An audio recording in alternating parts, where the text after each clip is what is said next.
तो कैसे हो बड़ी? वेलकम बैक टू द ब्लोमियो। क्या तुम सपने देखते हो? ऑब्वियसली हर कोई देखता है, लेकिन मैं उनसे सवाल पूछ रहा हूँ जो अभी टीनेज, तुम्हारे सपने कैसे होते हैं? तो मैं यहाँ कोई सपनों पे बात करने नहीं आया, मैं बात करने आया उन सपनों में होने वाली चीजों से। कैसे हम अपनी सपनों में होने वाली चीजों के साथ डील करते हैं, हमें भी नहीं पता होता कि हम कब क्या देख रहे होते हैं। वैसे ही एक मूवी आई जिसमें बताया है एक लड़की के सपने कैसे होते हैं, वो कब क्या कैसा महसूस करती है। सो शुरू करते हैं। मूवी की स्टार्टिंग मैंने सोचा था कि साइलेंस के साथ स्टार्ट होगी, लेकिन स्टार्टिंग में ही कुछ ऐसे सपने मुझे दिखाए गए जिसके बारे में मैं पहले से जानता था, क्योंकि ये सपने हम सब देखते हैं। अगर आप एक टीनेज हो, आपकी उम्र 18 या 20 के बीच में हो, तो आप भी ऐसे सपने देखते होंगे। एक छोटा सा घर, तुम, मैं, दैट्स इट। हाँ, ऐसा ही सोचती है एक लड़की जब वो सपनों में होती है। पूरी की स्टार्टिंग में बताया है कि एक लड़की क्या सोचती है और क्या नहीं, उसके सपनों में वो क्या फील करती है क्या नहीं। कभी वो सोचती है कि छोटा सा घर हो, कभी वो सोचती है कि उस घर में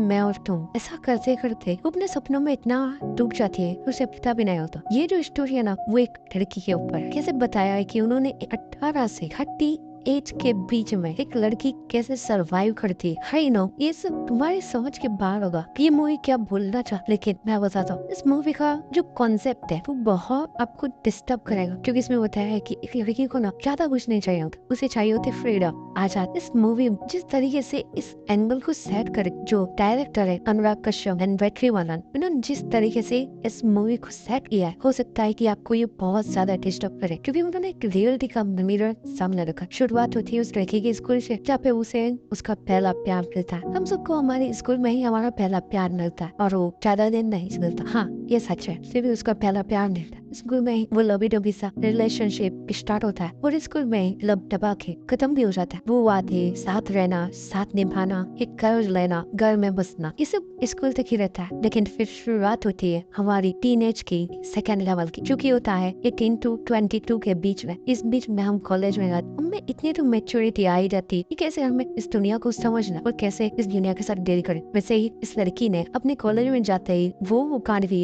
नहीं करने चाहिए ब्रिंग टू आवर सोसाइटी, लेकिन हर एक लड़की का सपना होता है कि उसे आजादी मिले और वो सारे काम करे जो उसे करने की इच्छा है। बॉयफ्रेंड बनाना, क्योंकि वो स्कूल से ही बना, लेकिन नेक्स्ट लेवल पे वो होता है जो आपने सोचा। हाँ, ड्रग्स, दारू, अल्कोहल और क्लबिंग। इसी बीच में उसे एक ऐसा बॉयफ्रेंड मिलता है जो कि प्ले बॉय होता है। बातें होती है, बहुत कुछ होता है, लेकिन तुम भी जानते हो और मैं भी, जिंदगी एक छोटी सी दुनिया की तरह नहीं है, जिंदगी एक बड़ी दुनिया की तरह, जो हमें बहुत कुछ दिखाती है, लेकिन हम वो ही पा सकते हैं जो हम ना देख पाए। हाँ, लेकिन इसका मतलब ये तो नहीं कि हम हार मान ले। ये लड़की उस लड़के से बहुत प्यार करती है, लेकिन इसके एफर्ट्स उसे देख नहीं पाए। ऑब्वियसली लड़का प्ले बॉय है, और यहाँ पे वो दिन भी देखने पड़ते हैं जो कि उसके माँ बाप को नहीं देखने चाहिए। लेकिन ये लड़की ने बहुत कुछ सा, उसने हर वो चीज की जिस कारण वो अपने बॉयफ्रेंड को खुश रख, लेकिन हो नहीं पाया। जब कॉलेज की एंडिंग थे तब उसे पता चला कि वो लड़का उस पर चीट कर रहा। बाद में उसने ही उस लड़के को अपनी लाइफ से तफा कर दिया। हम सब एक दूसरे से वादा करते कि हम तुम्हारे साथ जिंदगी बनाए, ये करेंगे वो करेंगे, लेकिन हम ये सब कर नहीं पाते।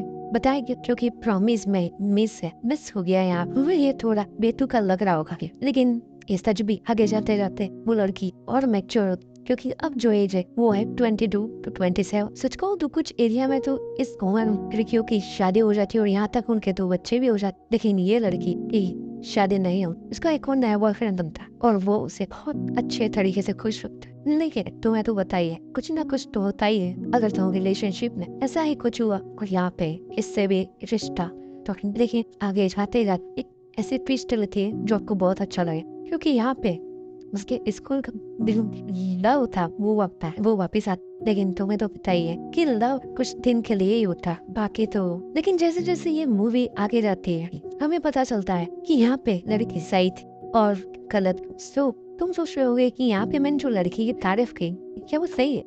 अगर तुम मूवी को 3 बार देखोगे तुम्हें पता चलेगा कि यहाँ पे लड़की सही भी है और गलत।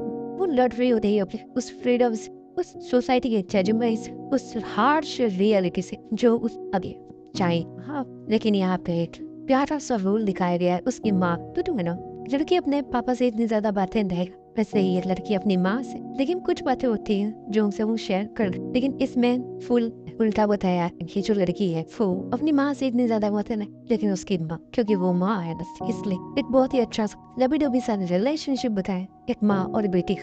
आगे अगर मैं तुम्हें बताऊं, इसमें ना एक लाइन होती है जब उसकी माँ उसे बोलती है कि तेरी उम्र के सारे बच्चों की शादी हो गई, रम्मी तुझे डर नहीं लगता? कैसे करेगी? कौन होगा तेरा ध्यान रखने के लिए? तब हमारा जो कैरेक्टर है रम्मी, वो उसकी माँ को बोलते, आपका कौन है ध्यान रखने को? सच कहूँ तो ये मूवी हर किसी के लिए नहीं बनी। सच है, अगर तुम्हें एक्शन, धमाका और क्राइम ऐसा कुछ पसंद है तो आई होप कि तुम इससे रिलेट नहीं कर पाओगे, लेकिन आई डेफिनेटली कि एक लड़की इससे डेफिनेटली कर पाई। आई होप कि मैं तुम्हें इस मूवी का रियल कॉन्सेप्ट समझा पाया हूँ। शॉर्ट समरी में कहूँ तो एक लड़की अपने फ्रीडम के लिए फाइट कर रही है। So that's it.